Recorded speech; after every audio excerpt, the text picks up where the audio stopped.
Only a few years ago, I was living so broke when it came to time. I had so many things that I wanted to do, but I never felt like I had time to actually do them. But once I learned how to declutter my time, I stopped managing my time like a woman who was in survival mode and started managing it like a privileged woman that prioritized her peace. Now, I get more accomplished in a day than I ever thought was possible. And I still get a full 8 hours of sleep a night, most nights at least. It's not because I learned how to do more, it's because I learned how to live differently. So today I'm gonna show you how I learned to use a privileged mindset to declutter my time and how you can too.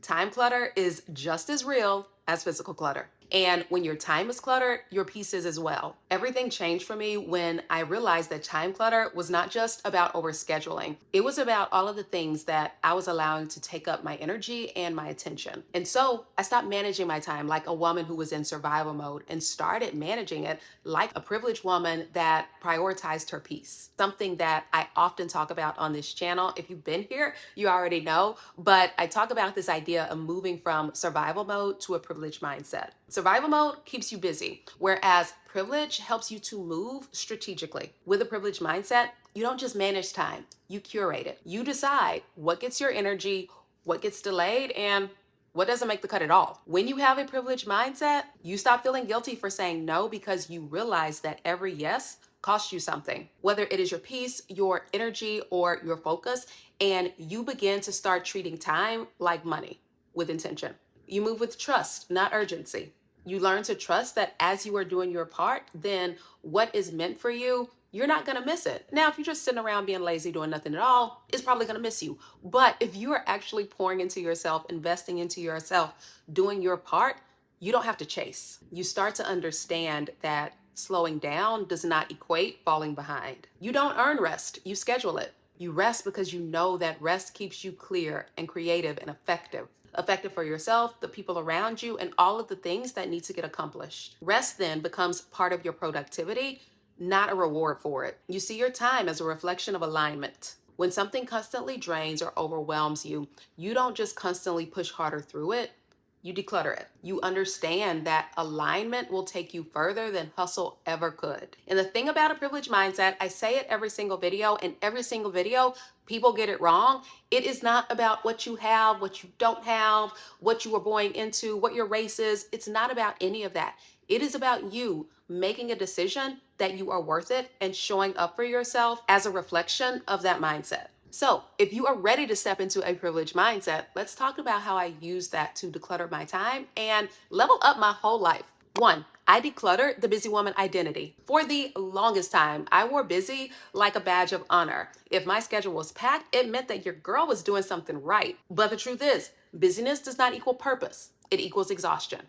I know this. I do know this for a fact. When I started decluttering my time, I asked myself, how is what I am doing aligned with where I want to go or who I want to be? And that question, it really freed me because it became the filter through which I viewed my time and how I was spending it. Privilege doesn't chase, it chooses. It chooses peace over pressure. And if I couldn't answer that question satisfactorily for a way that I was about to spend my time, it was probably just busyness. When I started saying no to the things that didn't serve me, it created time and space for the things that actually did. I reclaimed my mornings.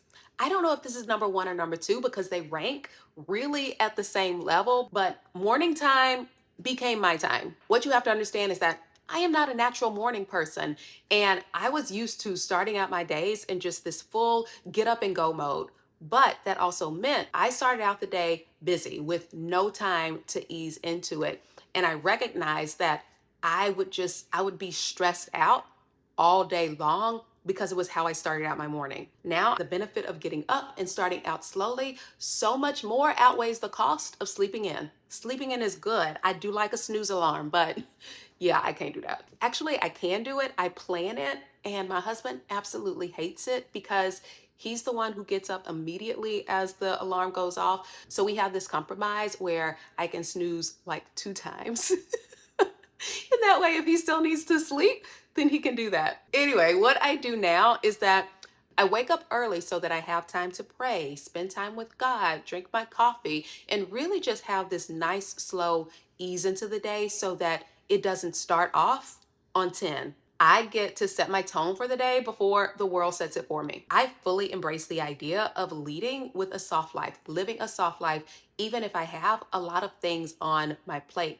And that means that I have to start the mornings not waking up to chaos, but waking up to intention. Your mornings shape your mindset, and your mindset shapes your whole day. I put boundaries on my work. When I stopped treating my time like it was limitless, I started working smarter. I created a few simple rules for myself, like no work emails after a certain hour, no scheduling meetings that don't move me toward my purpose, no saying yes to opportunities that are actually distractions. And not only did I get more done, but I did it with a lot more peace, because the goal here is not to just do more. It is to do what matters most. I built in rest without guilt. This one has probably taken the longest to learn, and one that I still work through from time to time, and I still have to remind myself to do it. I used to think that rest was something that I had to earn, like, okay, now that I have finished this whole thing, now I can rest. But let's be honest, everything is never finished. Sometimes I have these big projects that I am working on, and my tendency is to want to get that all done, get that to a place of completion, but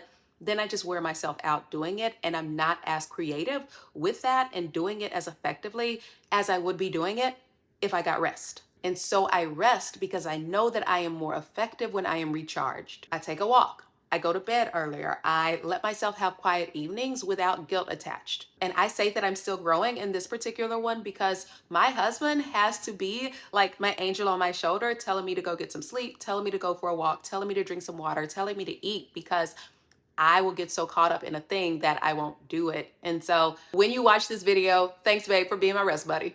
Rest is productive. When you start believing that and living from that, your whole life begins to flow instead of constantly feeling forced. I created space for alignment. I decluttered my commitments until only the things that aligned with my purpose remained. Privilege is not about having the fullest social and productivity calendar, but the most aligned one. It's about saying, if it doesn't match who I'm becoming, then it probably doesn't fit, so it doesn't get my time. When I did that, my peace came back. And ironically, I started accomplishing more than ever before. All of those things that I am able to do now are not happening because I started doing more, but because everything that I was doing finally matched who I am. Decluttering my time like this didn't just make me more organized, but it really changed how I live. I stopped running from thing to thing and started moving through life with peace and purpose and joy. When you get that right, your whole life levels up. You know that I always like to give you some practical tips of things that you can immediately implement. So here are 3 things that you can do this week to start decluttering your time. 1, audit your time. You can't fix what you don't know. A lot of times we know that we might be busy, or that we have a lot of things to do, or maybe even that we have a lot of free time, but we have no clue where our time is going, not really, or why it feels like we don't have enough of it. So before you can declutter your schedule, you actually have to see it clearly. I want you to take at least 1 full day. If you can take 2 or 3, that would be great, but at least 1 full day to write down every single thing that you do and how you're spending your time. Do that from the moment that you wake up to the time that you go back to bed. If you commute to work, add that in. If you get home from work and you spend 32 minutes in the car scrolling Instagram before you get out of your car, write that down too. If you are multitasking all day, bouncing between lots of different tasks that never get finished, write it down. This isn't about judgment, it's about awareness. You are simply observing where your time is going. Every minute you spend sends a message to you about what you value most, whether you realize it or not. So you want to see what you're doing. Here's why it works. Awareness is power. Once you see where your time is going, you can start reclaiming it. Not through guilt, but through intention. You'll start to notice patterns like time leaks and energy drains and spaces where your time could be filled doing things that actually move your life forward. This is your first act of privilege, paying attention to your time like it's valuable, because it is.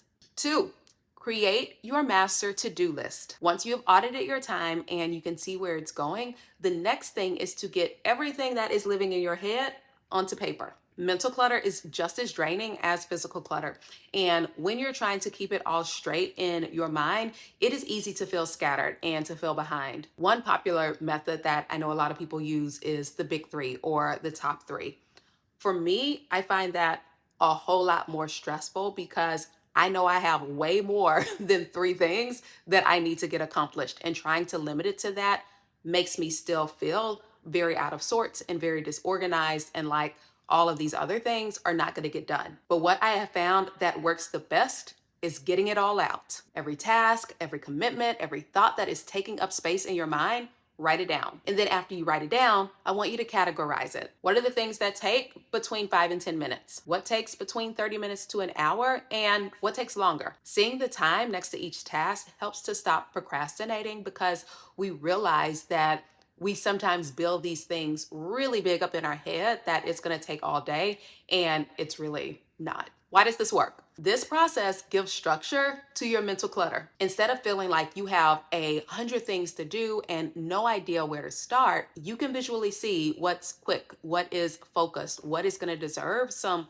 real time, and budget accordingly. When your tasks are organized by effort, you stop wasting hours avoiding things that could take 10 minutes. And that's how you start reclaiming your time. 3, put you time on the to-do list. Now that you've got your list of all of the things that you need to do, you know how much time each thing is going to take, I want you to do the thing that most women won't. Put yourself on that to-do list. Every day, there should be time that is carved out just for you. Time to pour back into your spirit, your goals, your growth, your rest. If you're not on your own list, you will eventually fall off your own radar. And let me be clear, you time is not about zoning out, doom scrolling, or avoiding life. That is not rest. That's escape. And the thing is, when you're in survival mode, it's really easy to confuse the two. You time is intentional. It's restorative. It is the kind of time that refuels you to show up better for your purpose and your people and for yourself. And it doesn't have to be hours. It could be 15 minutes of journaling before the world wakes up, a walk that clears your mind, or 30 minutes of reading a book that you enjoy, or time to spend on this thing that you keep saying you want to do someday. You already know what I'm going to say.